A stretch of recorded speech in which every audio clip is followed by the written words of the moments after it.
Hi, and welcome to week 14 of Podcast Heroes. Hello. Hey. It's good to be here, and recording on Tuesday, which hasn't happened in quite a while, has For it? those of you who have not joined us before, I am Aaron. I am Bentley. And I'm Billy. We're your host.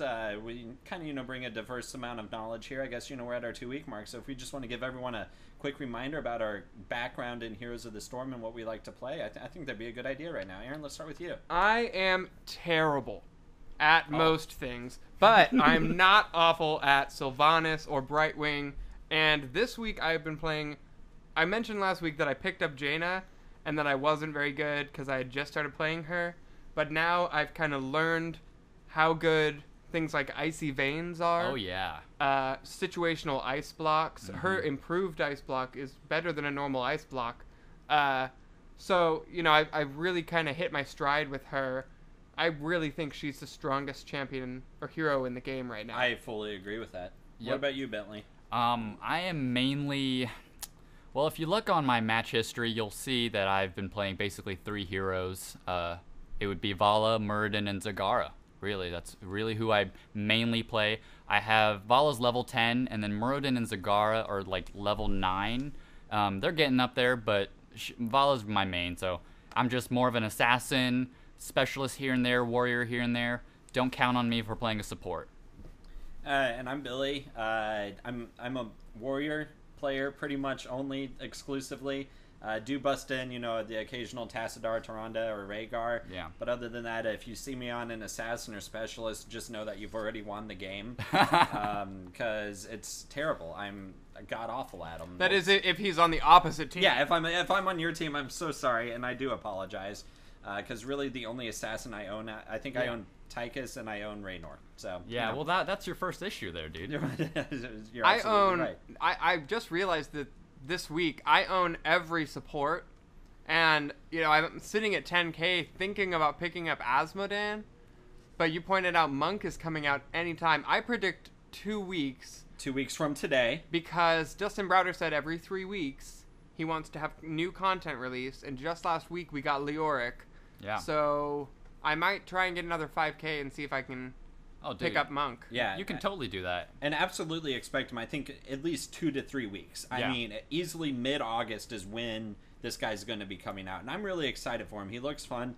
If you want to go back, I believe a couple weeks ago, we kind of talked about his kit, at least what they had released about it. Yeah. And if he is coming out soon, hopefully they'll have more information and we can really, talk about him a lot more. But let's talk about the really exciting news that's happening next week.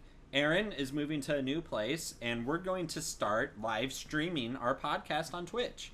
We've tried it just once before, and we didn't like the way it was set up just because the lighting wasn't very good. But I think in my new space, we'll be able to coordinate it so that it's going to be a little bit better. Yeah. So typically we record Tuesdays. Every once in a while, we have to push it back a day and do it on Wednesdays. But keep an eye on our Twitch stream, which is the Nice Guys Network. Yeah, it's twitch.tv/niceguysnetwork. And we'll keep you updated on our social media accounts, too, both Twitter and Facebook. If you need to know what those addresses are, we'll definitely post links in the description of the video here. We like to kind of, keep that updated as much as possible. So Yeah, and if there's anything you guys want to see, just let us know. I mean, just a quick tweet here and there. I mean, just let us know what you guys want to hear or hear us talk about. It'd be greatly appreciated. All right. Well, let's break into the news real quick. The first most important thing to talk about, Aaron, let's bring you in for this. The Stim Pack. Yeah. So for the next 7 days, this is the time to get all of your friends from League of Legends and Dota 2 and Smite and whatever else they're playing and convert them to the superior game of Heroes of the Storm, because you're going to get the 50% experience bonus for playing with them as a friend, and they're going to get a free Stim Pack for joining. And Stim Packs are easily one of the best things in this game you can get. The amount of XP and gold you get are ridiculous. I used it to get from 5 to 30, and it put me up there in a couple of days when it usually takes a very, very long time in order to pull that off. That, and it saves you money. Yep. Particularly if you're playing regularly. I haven't ever not had a Stim Pack, just because I kind of think of it as you know my policy. I like to play 1 hour for every dollar that I spend, and I have far exceeded the amount of hours per dollar that I've spent here. I think I've only spent maybe $40-$50 on this game. And how many games played do I have? Like, at least 500. A lot. So there's a couple things to note about the stem pack. The players will only receive the stem pack if they've never logged on to Heroes of the Storm before. So that's a good thing to know. And you can log into another region and still get a stem pack, but of course you won't have your previous progress on there. Yeah, so. you'll go in at level 1. You won't have any champions. So basically, if you're starting new, then you'll get some stem packs. So if you don't mind having a 900 ping, go ahead and sign up for the EU tournament. That's true. You'll have a stim pack. You'll have a stem pack. You'll get to level 30. Let's talk about the EU tournament real quick. Thank you for that transition there, Aaron. They just had the open qualifiers. So this is the week prior to the actual live streamed games. What are the typical live stream games? The round of 32 will begin this coming Saturday, and then Sunday will be the round of 8. The tournament layout for this, what ESL is doing is absolutely brilliant. I really like it. But let's talk about the biggest news of the open qualifiers. Team Liquid down. Got eliminated.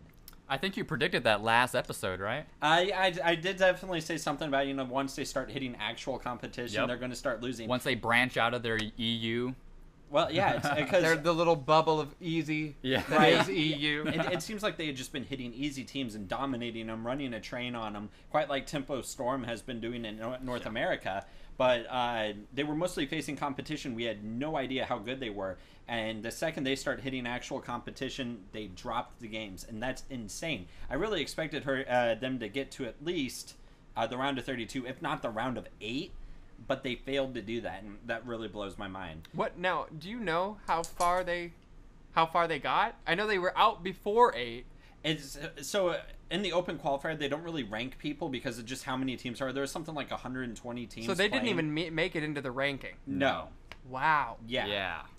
Wow. For a team that has won multiple competitions in the past, haven't they won something like 90% of the competitions that they've entered? They've tended to be the top dogs in EU, and it was just a real surprise to see them get dropped so easily, it seems.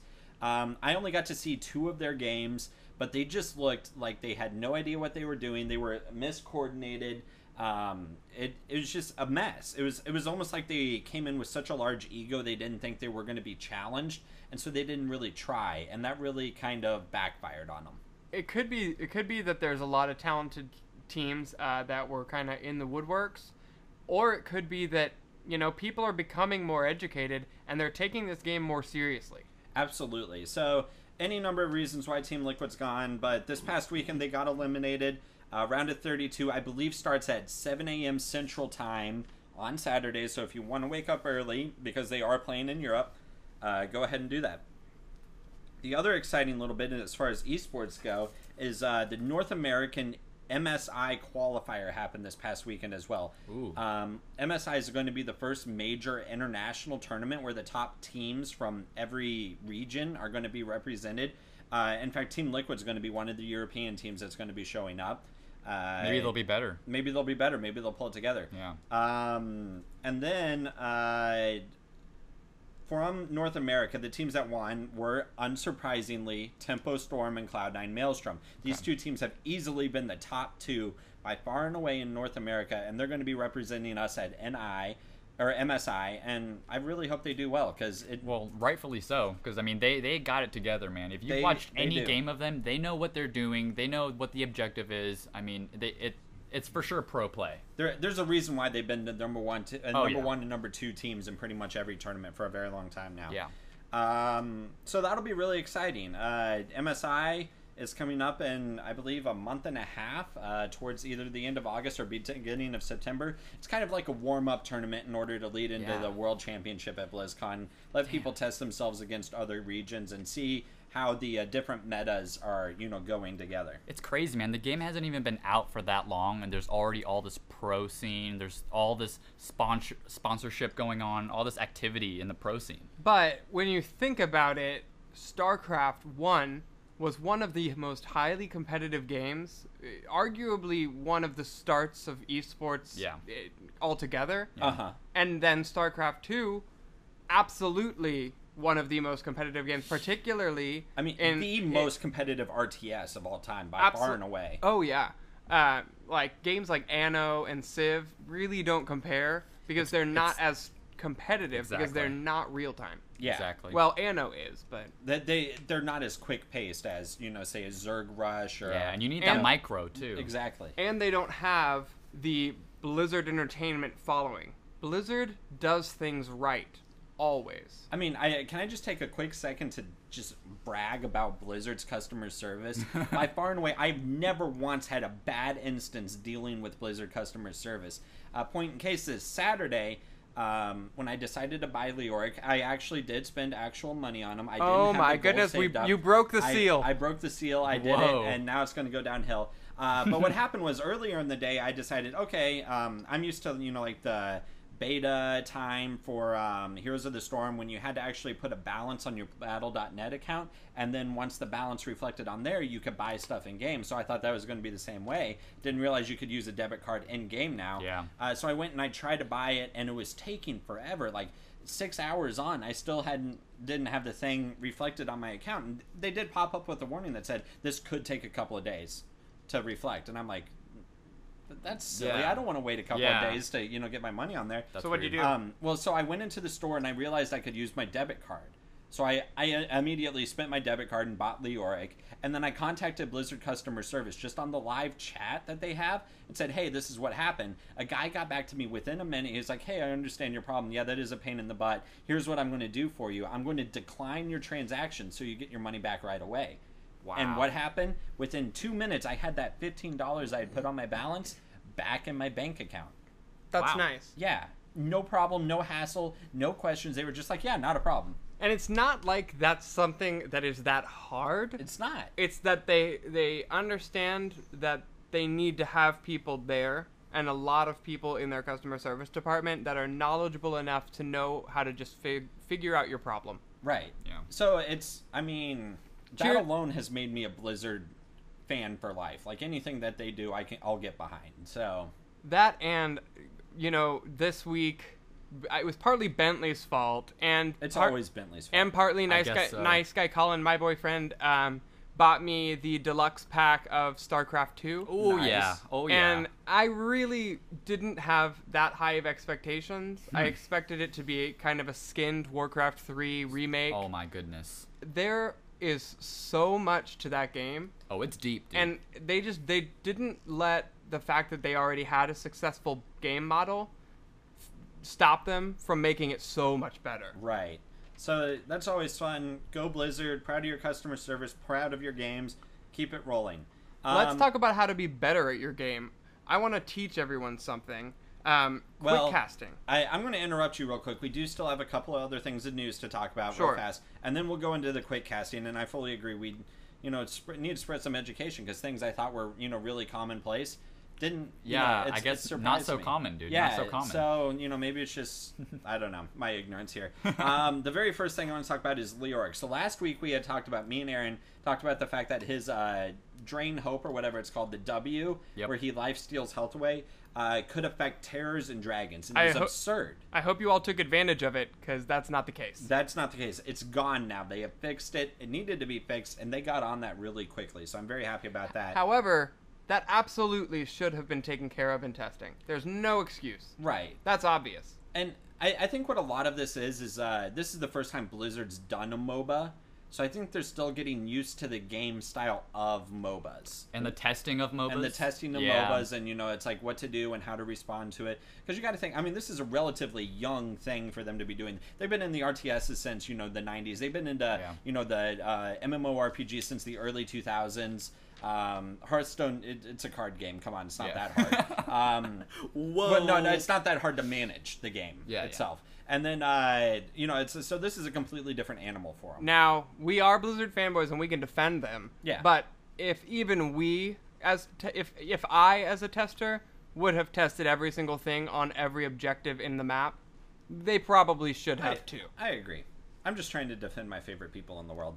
And then the Shadow Assault bug that Aaron and I also talked about last week was Zeratul, where he could zip halfway across the map with that ult, used in a specific way. Yeah. They have fixed that as well. I was getting them confused. I called it Void Assault. Yes. It's Shadow Assault, and Void Prison is his other ult. You can tell how much me and Aaron play Zeratul. Yeah, dude. I do own Zeratul.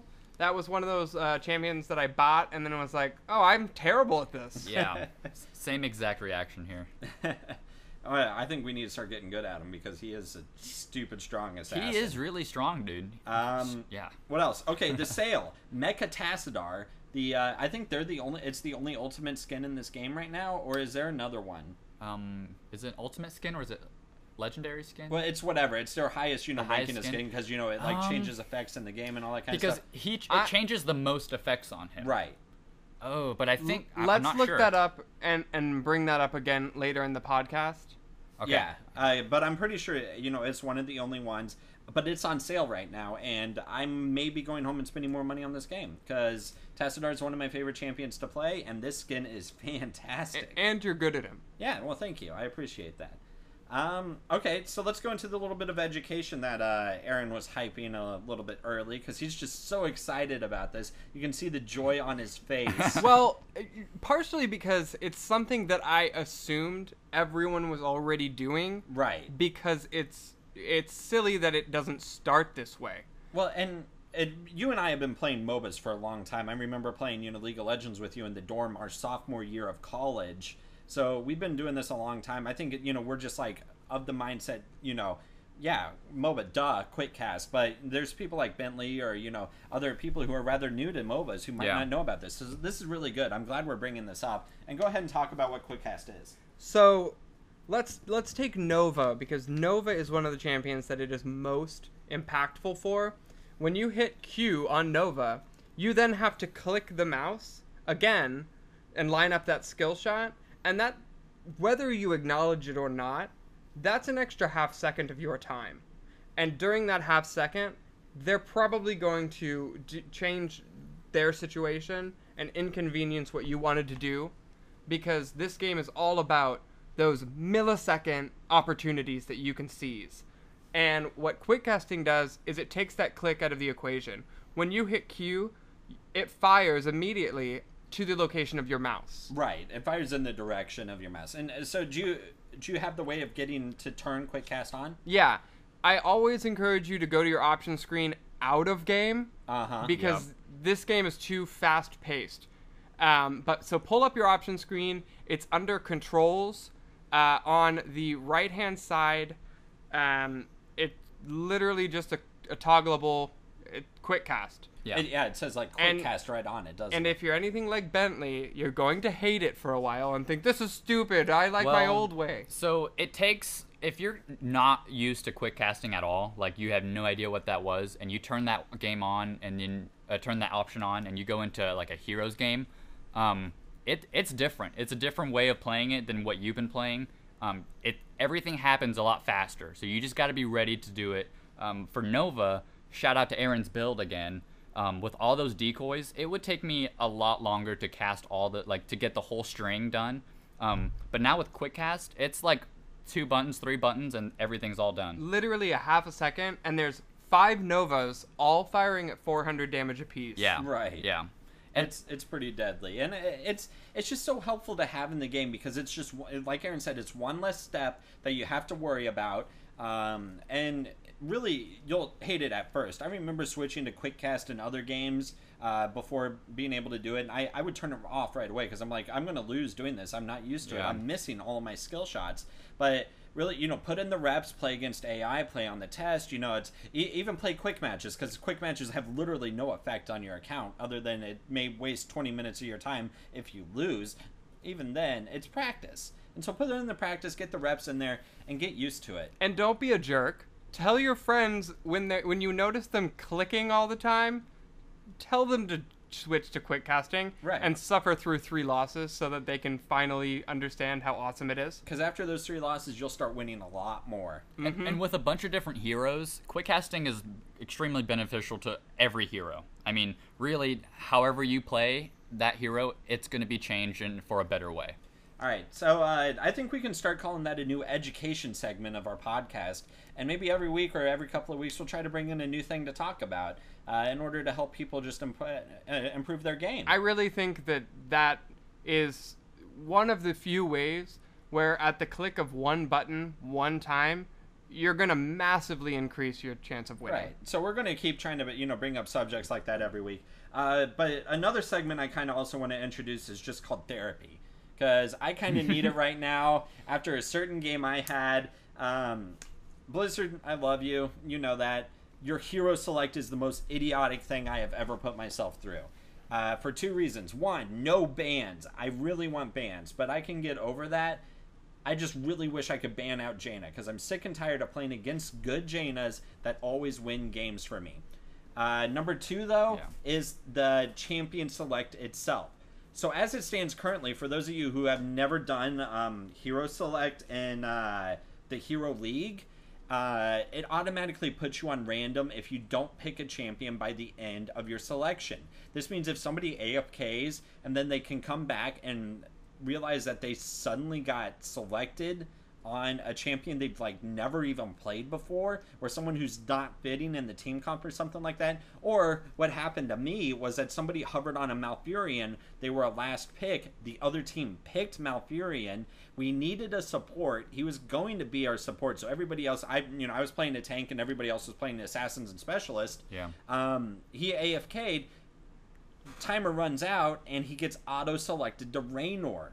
So our team is suddenly 4 assassins and 1 tank, and you're not going to win a game doing that. And, the guy was profusely apologizing in chat. He's like, I'm so sorry, it's like, I wish that didn't happen, all that kind of stuff. But still, the point stands that it's like, one, please don't AFK during champion select. It is easily, as these two have always been telling me, it is easily the most important part of the game when it comes to Hero League. I have read articles that described MOBAs as really advanced games of rock, paper, scissors. Yeah, I can see that. Yeah, absolutely. And if you ignore the main part of the rock, paper, scissors game and you pick all scissors, you're going to have a bad time. You're going to have a bad time.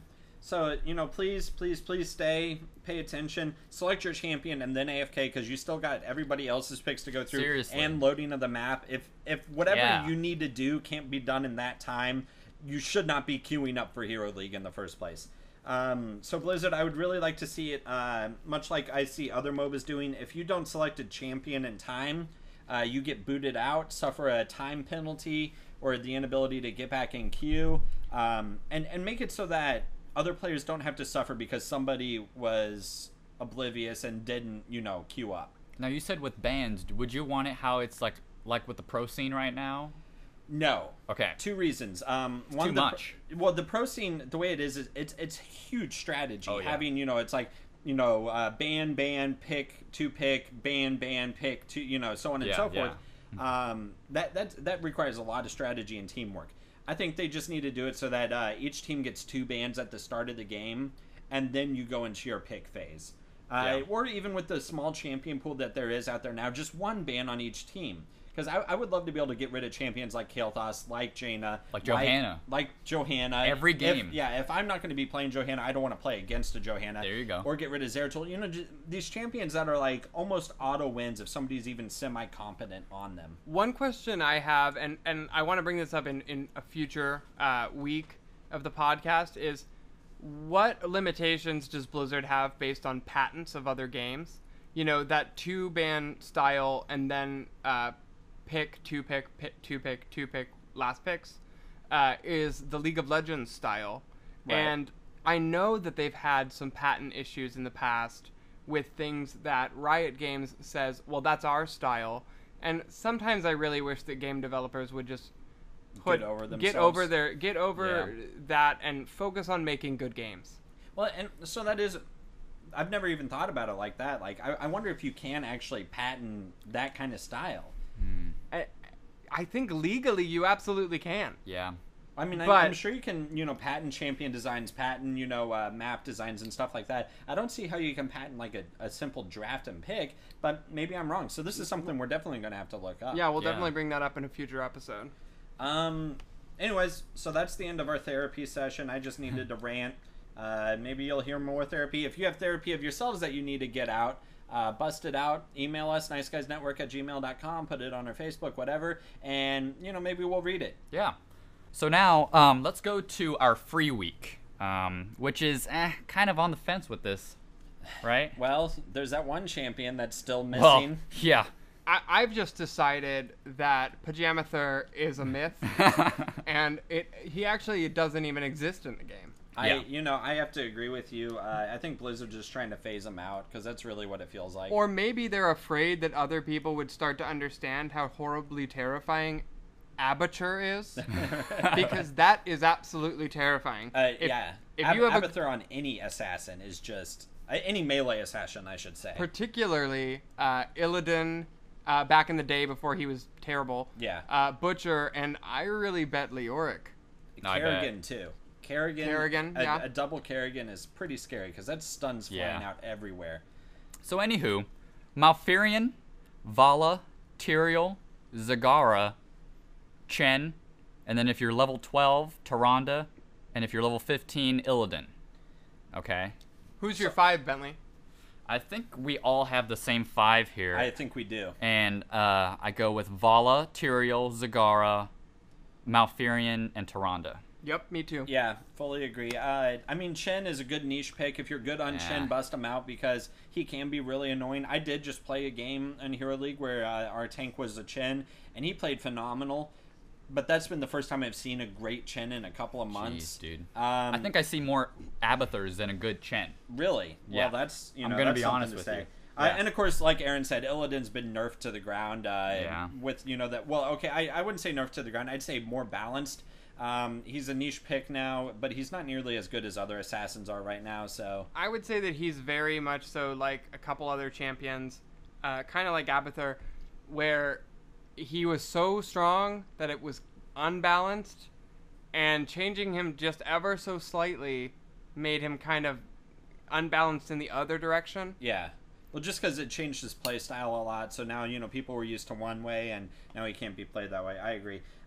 This is a free week to me. I don't like it at all. Yeah. It has a couple of my favorite champions on it in Tyrande and Tyrael, but I don't know. I wouldn't take these 5 into a Hero League game. No. There's not enough tank with just Tyrael. And even the damage, just Vala and Zagara. Although Tyrande late game can whip out some good amount of damage. Right. And actually her trait is a great counter to Johanna, by the way. Any tank. Yeah, exactly. But I just saw on one of the most recent pro games, actually, they were using a Tyrande counter for Johanna. Man, and I've never seen Johanna's shield go down faster ever. Right. But still, you're running a double support with a weak tank. Yeah, dude. It's like your damage output with Zagara and Vala can be good, but then again, those two can get locked down pretty easily. Very squishy. They are very squishy. So if the other team busts out a good Jaina, a good Kael'thas, you're done. So let's move on to one of our recurring segments of Map Stats. All right. Wait. Map Stats. Wait. Map Stats. Ready? Map Stats. Hooray! All right. There we go. We got the map stats coming out, and we're talking about easily my least favorite map in the entire world. Whoa, Haunted dude. Mines. Even Tomb of the Spider Queen is... I would play Tomb of the Spider Queen 5 times before I even considered playing a Haunted Oh Mines. my goodness. I get pretty sick of Tomb of the Spider Queen. Those spiders. But But those skulls are way better, dude. Seriously. And Strength 100 Golem's pretty nice and all, but I can't stand the map. It's too small for me. There's not enough strategy to it. It really, in the end, at the very, very end of the game, it always seems to be you choose either between getting 100 Golem or rushing down the core, and inevitably I always choose wrong, it seems. So the mine's open first at 2 minutes. The minions respawn another 2 minutes after the last golem was killed. So that means once you or your enemy's golem falls, 2 minutes later, more minions spawn for the next round of golems. There are 100 skulls in the mines. 70 come from the skeletons themselves, and 30 come from, the little mini boss that's down there. And then you can enter the mines anytime after it first opens, which can be a really good way to escape, a really good way to hide, or, as Aaron is very good at, getting into the mines early and getting to those larger camps in order to clear those out fast. There's also only 3 minion camps in this game. There's 1 bruiser camp and 2 siege camps. And like I said, the lanes are a little bit smaller.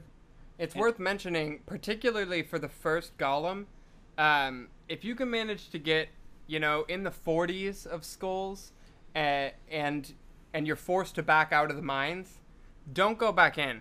Just get go the out, camps. Get the camps. Yep. Get the experience. Get the camps. You're gonna come out balanced, and it's not that hard to burst down the first golem. I agree. And there's a little trick you can do with those minions too. On the first round of the golems, you wait until you kill the camps, but don't cap it right away. You wait until the golem is about halfway through the lane, and then you cap them. That means then that the siege minion and the bruisers get to the lane at about the same time that your golem is going to start hitting the other team's structures, and that way you get to use the added benefit of those camps instead of your camps dying before the golem even reaches it. Now, don't try to wait and to cap their siege camp. That should be the first camp that you cap, so long as you know that they're fighting the boss. Right, and never forfeit a camp by waiting too long. If it looks like the enemy team's coming, go ahead and cap it. Better to keep it and lose it than to have to fight it yourself later on. Yeah. Okay, so what are your guys' 5 champions on this map? Sure, I'll start. Rhaegar, Vala, Tyrael, because with his Q you can surpass the walls, and that enables you to get all of those skulls really quickly. And that's also why I picked Sylvanas, who is hands down the best skull capper in the game. Single-handedly, she can cap everything before anyone else even gets into the mines. And then my last pick is Jaina, just because I really sincerely believe she's the strongest pick in the game right now. Agreed. Bentley, what about you? Pretty similar here. But there's something you're going to like about my build. Ooh, okay, yeah. So I'm going to start with a Jaina, a good old Rhaegar, just so he can run around in his wolf form, And actually that chain shield is really good, that lightning shield. Right. Really good for clearing camps, even for support. Leoric. There we go. Yeah, Leoric, and then Muradin.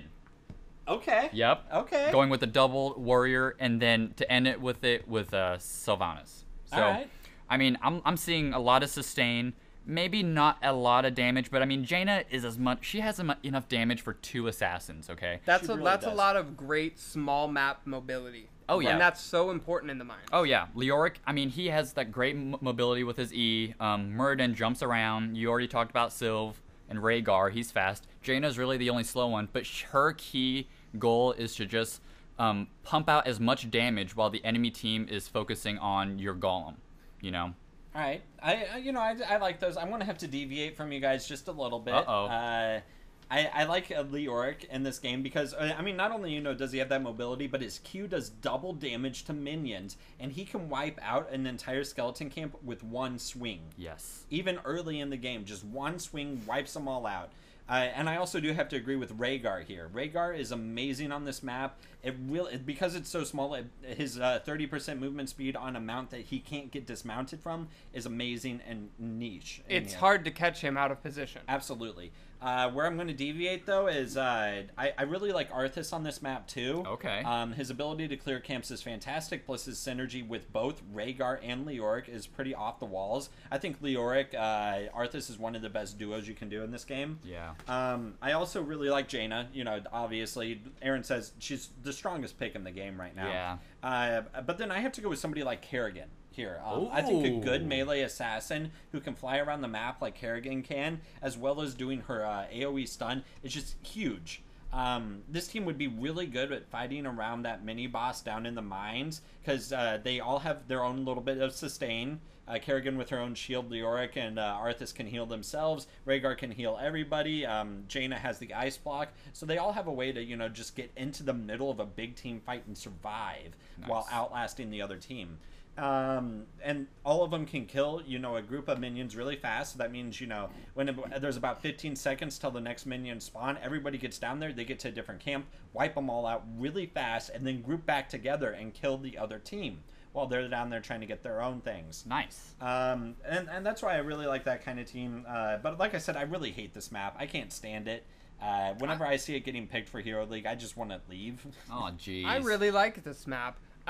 It's worth noting, just for your own edification, that take a look at your camps. If you're consistently doing them right after, or if the enemy team is doing them right after mines, their cooldowns pretty much line up with the mines. Absolutely. So when you see a siege camp come up, your thought shouldn't be, hey, let's go get that siege camp. It should be, are the mines about to be up? Yeah. Because we need to go get them. This is just like, which one was it that we talked about earlier? Cursed Hollow? No, it was the other one. The Temple, Sky Temple. This is a good time to use timestamps. It's like once you notice the last golem dies, quickly add 2 minutes to the time on the map, write that in the chat, and then when the next mines are going to be spawning, so then you can get prepared early. Now, there's one more tip I want to put out there. Right when you go into the mines, there's going to be a larger group of skeletons in certain camps. So if you go straight up the middle and then towards the left side, those 2 camps are going to be the biggest yield of skulls, like straight out of the mines. Agreed. Now, it's worth mentioning, it's the left one, the leftmost one has 6, the middle one has 5, and so you want to start at the leftmost one if both are available. Right. Yeah. All right, so somebody we talked about, or me and Bentley talked about, was Leoric. He's been out for a week. What are your guys' initial thoughts on him? Like, I mean, what can you say in just a sentence or less? He's really cool, and everyone misuses Entomb. Okay. I would say don't play him if you're expecting a break every time you die. Yeah, that's true. Because you're always playing Leoric, even when you're dead or alive. You don't really get to tab out and check Facebook like I sometimes still do. We're going to do a quick and dirty build for Leoric. Quick and dirty. Bentley's been playing him a little bit, and he has kind of one style that's a bit different from mine. I don't want to say mine's better, but it is. Okay, we'll see. We'll see. All right, so for my build, I'm just going to do this really quick. Level 1, I think you have to go with either Hopelessness talent or the Block. Block is great if the other team has a lot of auto-attack type champion assassins. I'm thinking Tychus, I'm thinking Raynor, I'm thinking Vala. More importantly, Nova. You can block 560 damage from a Nova. Yeah. And I just played against a Nova and destroyed her. I made her life hell, and it was wonderful. Without her auto-attacks, she has no burst. Right. Hopelessness is also really good. It gives you a little bit of extra range on that drain, not only to grab it, but to keep it in your range. Because you do move slower during the drain, and so you want to keep draining until the duration has run out. So that's a really good one. My level 4 is Willing Vessel. Getting 5% extra damage on your drain is huge, especially if you're playing against a big tank like Johanna or a Nubarak or even Muradin in his avatar form. Oh yeah, it's wonderful. And then I get level 7. I get the Renewal talent. It's 20% heal over time, quite similar to Johanna's level 4 Love of Hope or something like that. I can't remember the name of that talent exactly, but it's very similar. The key with this one, though, is you can also use it while you're dead in order to help heal up your health bar. So I'm going to deviate from you here, and I actually go with increase the movement slow down to 60%. On your Q, skeletal paralyzing range, yeah. Okay. Because rage. Just because that's just, if anyone's trying to get away, if you swing that, they're done. That's they're not moving very far, very fast. 60% slow. I mean, that's a lot. They're super slow, dude. And that works when you're dead. Exactly. Right. I mean, I just have to insist on this. This helps you keep in the fight longer. This helps you come back from death a lot faster. I would for sure do your pick if you're like for sure the only tank, or if you have two bruisers. Okay, yeah, fair enough. And I can definitely see the merits of your guys' saying. That would be my second choice out of the 4 because the other 2 are, kind of weak. Yeah. But this one's the way to go, I think. Number 10, really either work. It's really going to depend on who you're playing against. I have a strong preference for March of the Black King. I've had a lot of success lining it up, it seems, and it's a great way to heal yourself. Which is funny because you started a huge fan of Entomb. I did, and I'm still a big fan of it, and I will pick it every once in a while. It's great for control, but really with, characters like Jaina being a huge pick nowadays, you don't have to worry about CC nearly as much as you would at other times in this game. So being able to get that just massive amount of damage, marching through while unstoppable, laying down it's wonderful. I would say Leoric is the only hero that has the 2 level 10 talents that just only depend on the enemy team and the map that you're playing. Right. Other heroes, you kind of go with like the other talent over the other every time you play. Yeah. So this is kind of nice. This is absolutely balanced. I'll never hate on anyone that picks Entomb. I can totally see why you would. Just be sure to use it right. Please. Because if you're only trapping like Muradin, if you're only trapping Falstad, you're going to have a bad time. Yeah. Level 13, I most of the time go Spell Shield, just because it's just a great talent right now, and especially with Assassins being huge, Jaina, KT, Nova, whatever, Spell Shield is a great way to block a lot of incoming damage. Okay, I actually go with Drain Momentum. It makes it so your Drain Hope no longer causes you to lose movement speed, so that means that you can cast it and actually follow the enemy that's running away, and you'll catch up with them. Really? Yeah. Because I would actually rank that one the lowest out of all 4. Really? Yeah, absolutely. My second pick would be Crushing Hope, which does bonus damage on your drain if it completes. Okay. And that can be really key against, certain champions. And Burning Rage is always just kind of a fun thing to go through if you need a little bit of extra passive damage, whether you're dealing camps or dealing with team fights. Increasing the movement speed is nice, but I feel like that's just... If you're having a hard time keeping up with people you're draining, that's when you want to do it. I wouldn't call it a standard pick at all myself. I used it for sure on the Blackheart's Bay, just because I'm always chasing people on that map. Okay. If I cast that, it's going to slow them down, especially if they have a lot of coins, Fair enough. Level 16, I think the only one you can go with here is Consume Vitality. Being able to get that extra heal on your Skeletal Swing will keep you in a fight for much longer. Leoric is a relatively squishy warrior. I think he's definitely one of the, smallest health pool warriors and doesn't have a lot of armor, that kind of thing. He's one of the lower ones, right there with Sonya, right there with Tyrael. For sure a bruiser. And yeah, he's definitely a bruiser, not a tank. Anything that you can do to help keep yourself alive and in that fight a little bit longer is key, and Consume Vitality is definitely the best pick there. Yep, I agree. And later on, late game, when you're level 16, hopefully, that does a huge amount of damage. It does. It absolutely does. And then level 20, whatever heroic you picked, you have to go with the upgrade to it. Really? I agree. Okay. Yeah, Entomb, the extra damage you do from Entomb is insane. You can lay out a lot of AoE damage with a good placed Entomb. And then the, what's it called exactly? The Death March. Yeah. Being able to put your drain on every single champion you hit, marching through, you're not going to die. Okay, so I would say if you did Death March at level 10, for sure upgrade it at level 20. All right. But depending on how Entomb's working out for you and the team, I would argue Spectral Leech sometimes, just for that extra sustain late game. You see a lot of assassins get their damage curve late game. This is kind of a nice little way to get some extra sustain just while you're in the fight and away from it. All right, fair enough. Particularly if you're being forced into the position of the main tank. Yeah. And really, until they create that upgrade to the ult that I was talking about last week, Unbreakable Tomb, where you can't roll out of it, you can't vault out of it, or. Yeah. Well, actually, vault you can't vault out of it. No. Any ability that gets you over a wall. So Muradin's jump, Falstad's barrel roll, Sylvana's E, those kind of things. Those will get you out of it. But things like Vala's vault. What are some of the other ones that just kind of run into a wall? Well, Falstad's roll, he would not go over the wall. He but doesn't.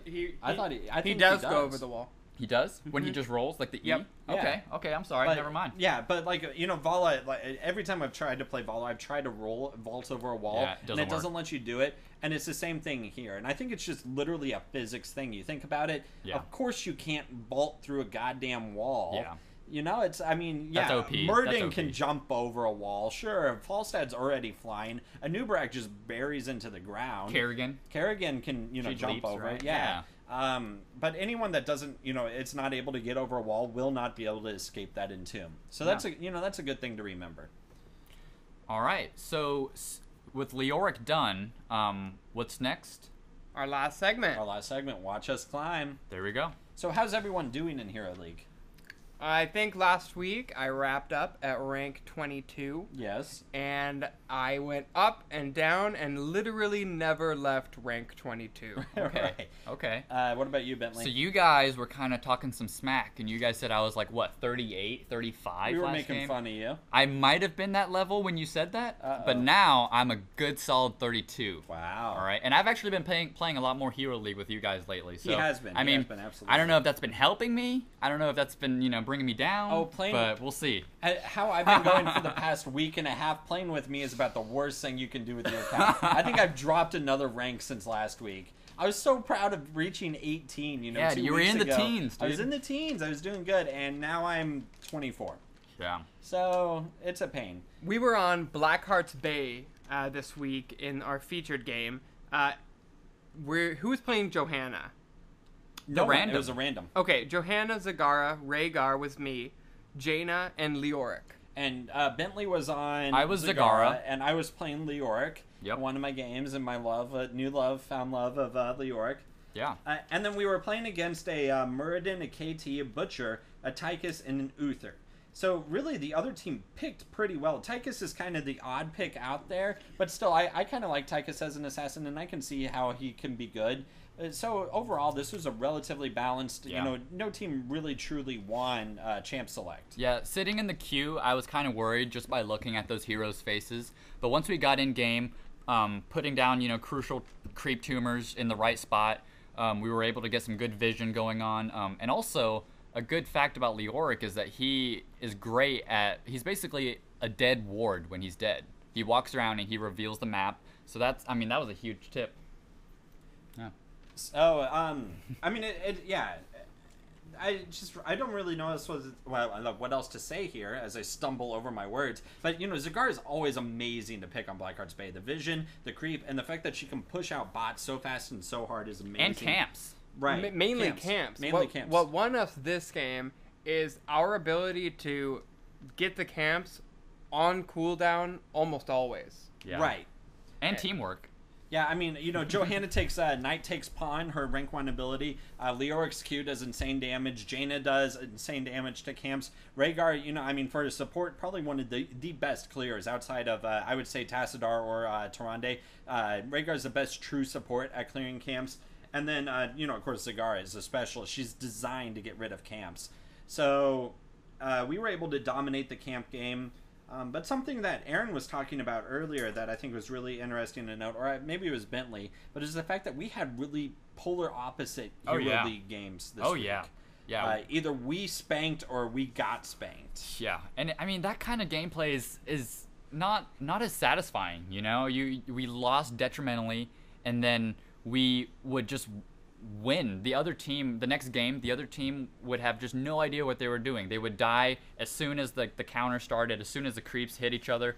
They were already overextending. Just little mistakes that you could tell that they were not used to playing. So I believe right now I'm able to stream on the Nice Guys Network. Aaron is streaming on Nice Guys Network when he's playing. Bentley plays on a Mac, so he doesn't count as a person. Yeah, that's rough. That's pretty low there, dude. Rough, but Jeez. true. Whoa. In order you couldn't see that, but I slightly defended him and then decided, no, that's right. No, he's right. And so in order to bring us towards the end of this podcast, definitely keep an eye out for our stream being open. Please subscribe to us on our stream. We like to talk about what's going on in the game, and we try to be educational as we can if I'm not complaining about something happening in the game. But we also like to talk about what you would like us to talk about. Yeah, so, it's like, get on, watch our stream. We also like to update our social media pages, so that's at podcast_heroes for Twitter, and then, of course, an ungodly long link on Facebook, because that hasn't been changed yet. So look at those in the description, click on them, go to them, watch our streams, let us know what you think of the streams, email us at niceguysnetwork@gmail.com. Be a nice guy and leave a comment. Please. Be a nice guy, leave a comment, let us know, even if it's bad. We, like to learn from bad things. So I believe Aaron's going to take us out this week. Thanks for listening to Podcast Heroes, where we podcast about heroes. It's like, no, but really, I just really hate Haunted Mines. I can't stand it. How much do you hate Haunted Mines? So much.